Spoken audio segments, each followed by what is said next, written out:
भारत में नरेंद्र मोदी की ज़ेर क़यादत आरएसएस की हुकूमत के क़याम के बाद से हिंदुत्व के अलमबरदारों ने कश्मीरियों और भारतीय अक़लियतों ख़ुसूसन मुसलमानों के ख़िलाफ़ ऐलान जंग कर रखा है। भारत में अक़लियतों पर होने वाले इंसानियत सोज़ मज़ालिम और इस्तेहसाल के हवाले से ह्यूमन राइट्स वॉच की हालिया रिपोर्ट चश्मकुशा है। ह्यूमन राइट्स वॉच ने अपनी ताज़ा तरीन रिपोर्ट में कहा है कि भारतीय जनता पार्टी की क़यादत वाली भारतीय हुकूमत ने सन 2022 में भारत में मजहबी और दीगर अक़लियतों बिलखुसूस मुसलमानों के साथ मुनज़्ज़म इम्तियाजी सलूक और इन्हें बदनाम करने का सिलसिला जारी रखा। ह्यूमन राइट्स वॉच की सालाना रिपोर्ट में कहा गया है कि बीजेपी के हामियों ने अक़लियतों के ख़िलाफ़ पुरतशद्दुद हमलों का इर्तिकाब किया।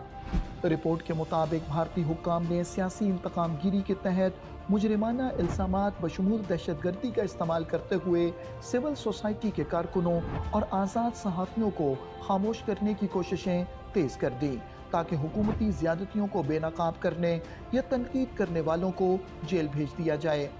ह्यूमन राइट्स वॉच की जनूबी एशिया की डायरेक्टर मीनाक्षी गंगुली का कहना है कि बीजेपी हुकूमत की तरफ से हिंदू अक्सरियती नज़रिए की तरवीज के लिए हुक्काम और हामियों को मजहबी अक़लियतों के ख़िलाफ़ इम्तियाजी और बाज़ औक़ात पुरतशद्दुद कार्रवाइयों में मुलव्वस होने पर उकसाया गया।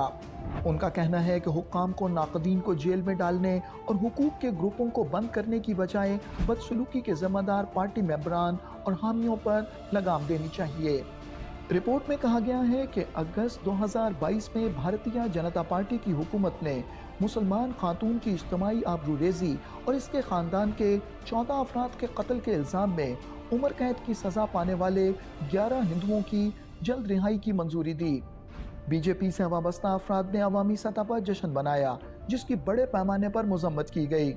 ह्यूमन राइट्स वॉच की रिपोर्ट में कहा गया है कि भारत में ख़वातीन और लड़कियों के खिलाफ तशद्दुद ख़तरनाक शरह से जारी है।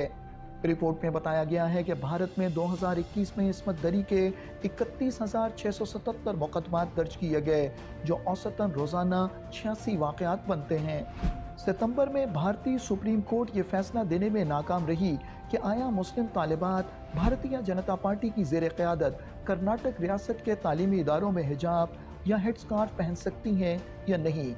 फरवरी में रियासती हुकूमत ने मुतअद्दिद सरकारी तालीमी इदारों में क्लासरूम्स के अंदर हिजाब पहनने वाली तालिबात पर इम्तियाजी पाबंदी की हिमायत करते हुए एक हिदायत जारी की थी। एक माह बाद रियासती हाई कोर्ट ने इस हुकूमती हुक्म को बरकरार रखा।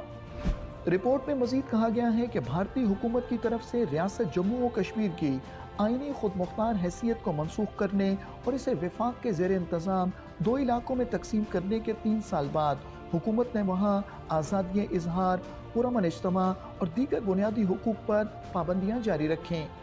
रिपोर्ट में कहा गया है कि भारतीय हुक्काम ने जम्मू और कश्मीर पब्लिक सेफ्टी एक्ट के साथ साथ गैर कानूनी सरगर्मियों की रोकथाम के एक्ट के तहत दहशतगर्दी के इल्ज़ामात के तहत छापे मारने और सहाफ़ियों और इंसानी हुकूक के कारकुनों को मनमाने तौर पर हिरासत में लेने और यहाँ तक कि एक इनाम याफ्ता कश्मीरी सहाफ़ी को बगैर किसी जवाज़ के भारत छोड़ने से रोक दिया। रिपोर्ट में मजीद कहा गया है कि भारतीय फोर्सेस ने कश्मीरियों की कत्तो गारतगरी जारी रखते हुए गुज़श्ता 3 सालों के दौरान 922 कश्मीरियों को शहीद किया। रिपोर्ट में कहा गया है कि अगरचे भारतीय हुक्काम ने मारे गए अफराद को मुश्तबा अक्सरियत पसंद करार दिया, ताहम कश्मीरी अवाम का कहना है कि भारतीय फोर्सेस निहत्ते और आम शहरियों को फर्जी झड़पों में शहीद करके उन्हें गैर मुल्की करार दे रही है। रिपोर्ट में कहा गया है कि कश्मीरी अवाम और भारतीय अक़लियतों पर भारतीय मज़ालिम न सिर्फ जारी हैं बल्कि इनमें इजाफा हुआ है। ह्यूमन राइट्स वॉच ने अक़वाम मुत्तहिदा पर जोर दिया है कि वो मक़बूज़ा जम्मू और कश्मीर और भारत में मुसलमानों और दीगर अक़लियतों के ख़िलाफ़ आरएसएस हुकूमत की जारहाना पॉलिसियों को रुकवाने के लिए फ़ौरी और ठोस इक़दामात करे।